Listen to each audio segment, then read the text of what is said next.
series na to. Grabe, hindi natin inisip na mapupunta tayo sa sitwasyon na kanina. Again, may Matilda, may manliligtas with the guiding wind. And of course, yung zone na manggaling dito mula kay Yue. Pero binaliktad actually ng Onyx instead. Wow! Hoy, yun ay, lang! naku, nabaliktad na naman. Yung sinabi, parang nakita natin over. Yun lang, nakuha niya dito si Oheb. Pero mukhang babawi yata mga players ng Blacklist. Hindi, medyo delikado yata. Ginamit na dito ng Circling Eagle. And 4 players nandoon. Divine Judgment nandoon na rin. Look at Sensui. Magbabaka pero not enough damage para sa Blacklist International. At Onyx ngayon ay makakakuha ng isang kill. Great sequence of plays mula sa Onyx Indonesia at hindi lang basta-basta binato yung mga skill. Tinipid nila ng sakto lang para magkasya sa dalawa. Tama, pero napa-flicker si Edward. Second turn of the game, si Sensui ang magko-control pero nandiyan na sila Sans. O biglang lumiko against the Suns, but still, it's gonna be Blacklist International. Securing this one, mukhang iniiwas yata talaga ng Onyx muna na mag-team fight, no? Doon sa may turtle. Kasi kahit doon sa... Ayun, 4-man rotation mula sa Blacklist International trying to secure this gold lane turret pero mukhang hindi nila mapupush yun. Ganun yung ginawa din. Jungle nyo, Onyx Indonesia still trailing by Jay. 200 Oh! Kiboy! Nakita natin doon, may Divine Judgment pero mapipigilan lang Yun din lang, naman. boss! Si boss walang tatamaan, magpi-flicker out, blazing doon. Okay, parang walang nangyari. Hindi magandang setup play dahil hindi na-secure ang mga kill. Tapos IMU, Edward, naka-vision lang din naman. Full stack yan, ha? Full stack yan. Naghanap full stack with a Primal Wrath. Pero hindi pa naman niya ginagamit. Rene J, lumipad na at kinailangan umalis. Katya! HP, pero yung Katya nahuli nila at mukhang babagsak si Kiboy. Pero ang Turtle ay mapupunta kay Kyrie. Pero buhay pa rin dito si Kiboy habang yung mga players dito ng Onyx ay sasalubong. Free hit para kay Oheb, Sensui, Rene J, mamamatay na. And si Sans na targetin niya dito si Oheb. Pero pag TP-TP, kaya naman pala merong black shoes para sa kanya. At si Kyrie dito, kamuntikan na, but Sensui is down. Tapos isang si Oheb, double kill para kay Chewe. Almost a wipeout. Turtle and 4 kills. Onyx Indonesia flips the script. Medyo unfortunate, nagdikit-dikit yung Blacklist International doon. Marami energy eruption ni Frederick. Hindi kasi nakukuha ang Precious Wrath. So nagkamali siya ng pindot, pero mabilis lang din naman yung cooldown niyan. Ang kailangan na lang gawin ni Yue. Ayan na. Nakita pa rin si Yue. Nakuha na niya Black ang shoes. Black Shoes at half HP na. Kiboy, Para sa Kiboy, Blacklist, Kiboy, Kiboy! with a flicker. Si Sensui ang makukuha nila doon. Makakatakas nga Oh ba? my Hindi na kasi goodness. makukuha siya dito ni Boots. Ginamit na dito ang IMU na Black Shoes. Wala pa Edward! lang retribution holder. May kita natin ngayon. Mamatay Boots, pa kanina oh! si Kyrie! Kyrie is down! Kahit sino pwede kumuha ng Lord, but it's gonna be Kiboy here for the side of Onyx. Chewe! Chewe! Chewe! Si Rene J dito ginamit pa ang kanyang flicker. Kaya na Oheb! si Chewe, Oheb, and Rene J in the middle lane.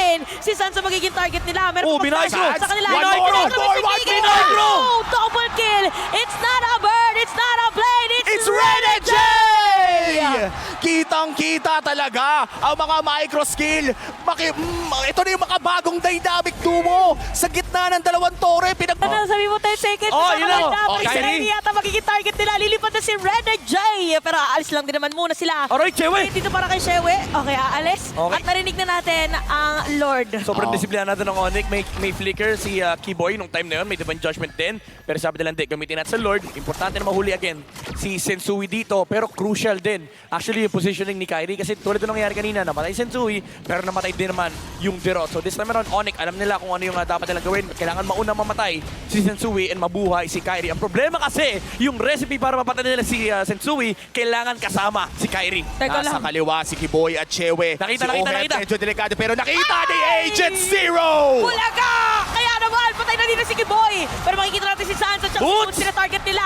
Mamatay dito si Oheb. Pero si Boots ginamit na dito ang kanyang pagbalik buhay. Free hit sa sinasabi natin. Sensui, Added na Sensui. marksman. Oh. Habang sa may bandang Gedli, siya yung makakakuha ng kill. At si Kyrie makakasecure ng Lord.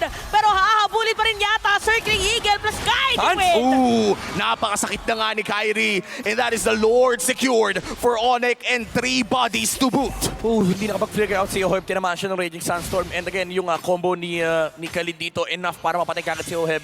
Next team fight, however, may magbabago dito for Blacklist dahil may Wind of Nature na si Oheb. Pero again, Onyx with that crucial jump from Edward, na-punish pa rin nila dahil sa talon ni Boots. That turned the team fight around for Onyx. And tingnan natin dahil malaking Lord push to. This is a luminous Lord in the hands of Onyx Indonesia. Yes, that was a great play on Edward.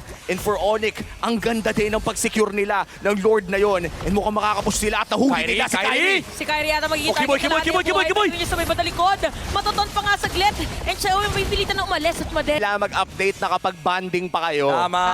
Oh, Blacklist maghahawak ng Lord. It is a 16-minute Lord pero mukhang may nahuli silang isa si Edward! Edward! Oh, guiding win! Edward is still alive, kaya naman meron kapalit si Kyrie ang makukuha dito ng Blacklist International. Napakalayo, napakalalim ng napuntahan pero buhay pa rin. Pinalik ng bataan ni Rene J-Boy. Ganon kalayo. Uy, Edward, miss ka na namin dito. Uwi ka muna. Kaya naman sinimulan na nila muli ang Lord. Sinundo siya ni Kiboy. Tama ka mo, may binalik sa bataan. Sabi niya, Ward, pahinga ka muna.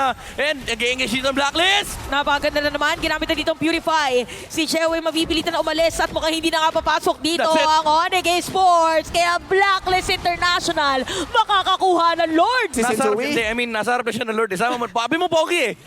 Kung pogi, si Sensui, pero akala ko si Bataan lang eh. Oh, yan, si Kyrie. Oh, yan. Oh. Oh, Bataan Sky. Boys, Bataan Boys. Oh, Bataan Madamo. Boys. Pero tank build itong Dirot na to, no? Tandaan natin na hindi Kiboy! na tayo mababawas. Kiboy! Naku naman, Kiboy! natulog pa ng Lord kung hindi ka pa naman nakulit. Pero yun nga lang, makikita natin ngayon, patay. Hindi mo, buhay pa rin, pero marereset naman yung Lord. Si Edward ata ang napabaya. Tapos natakot si Oheb. Makapag-dash naman palayo, pero si Kyrie ngayon ay low HP na rin. At kailangan na ngang umalis ng parehas na team. At mukhang sisimulan muli ng Blacklist ang Lord na to. Okay, mukhang maganda yun for Onyx. I mean, masama nung una, pero napaganda. Pero ginamit yung Divine Judgment. Ginamit yung Divine Judgment para mapatay si Edward nung tumalon siya with the flicker play. So this team fight would be different.